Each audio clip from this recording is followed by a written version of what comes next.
అండి, మా శుక్రవారం పూజ అయిపోయింది. సోఫా మీద క్లాత్ ఉతికి చాలా రోజులు అయ్యింది. నేను లోపల దాచెట్టు పెట్టాను. ఇంక ఈరోజు అయితే వేద్దామని బయటికి తీశాను. సోఫా మీద క్లాత్ లేకపోతే బాగోలేదు, దుమ్ము పడుతుంది ఎక్కువగా. ఈరోజు అయితే సోఫా మీద క్లాత్ వేద్దాం అనేసి బయటకి అయితే తీశాను. వేస్తాను.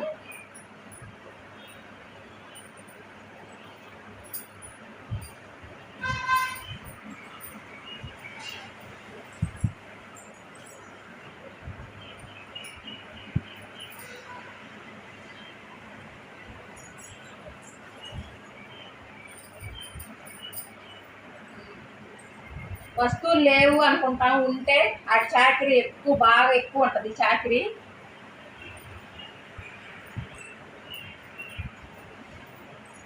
మెయింటెనెన్స్ ఎక్కువ ఉంటుంది.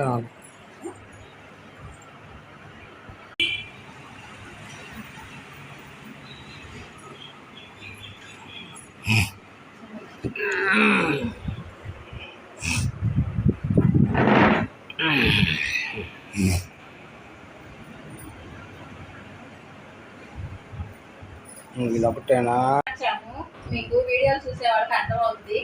ప్లేస్ మారింది. వేసుకుంటే నీట్గా ఉంటాయి, వేసుకోకపోతే రాతగా ఉంటాయి. ఇంటి చాకరీ ఎక్కువ ఉంటుంది, మెయింటెనెన్స్ చేసుకోలేము వస్తువులు. ప్రకారం సిద్ధాంత్ గారు అట్లా ఉండకూడదు అన్నారు. అందుకనేసి సోఫా అయితే మాకు మామూలుగా అయితే ఇట్లా బాగుండేది, వేరే ఇంతకుముందు వేసినట్టు బాగుండేది.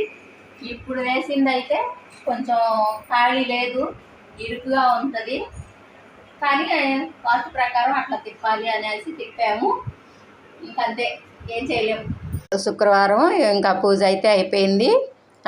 సోఫాల మీద క్లాత్లు వేసాను కదా, ఊరికి దేవుణ్ణి మీకు చూపిస్తున్నాను. పద్దాక చూపిస్తున్నాను అనుకోవద్దు, శుక్రవారం కదా ఈరోజు, అందుకనేసి చూపిస్తున్నాను దేవుణ్ణి. శుక్రవారం రోజు నేను చాలా బాగా ఇష్టంగా చేసుకుంటాను. అందరికీ మంచి జరగాలి, అందరూ బాగుండాలి అని కోరుకుంటూ నేనైతే ఈ వీడియో తీశాను. మంచిగా అందరూ బాగుండాలి, అనుకున్నవి జరగాలి అందరికీ అనే ఉద్దేశంతో నేనైతే దేవుణ్ణి తీస్తున్నాను వీడియో. ఏమీ అనుకోవద్దు మీరు. ఓకే, మా పూజ అయితే అయిపోయింది. ఇంకా సోఫా మీద క్లాత్లు వేస్తూ వీడియో తీశాను కదా అనేసి నేను దేవుణ్ణి తీసేసాను.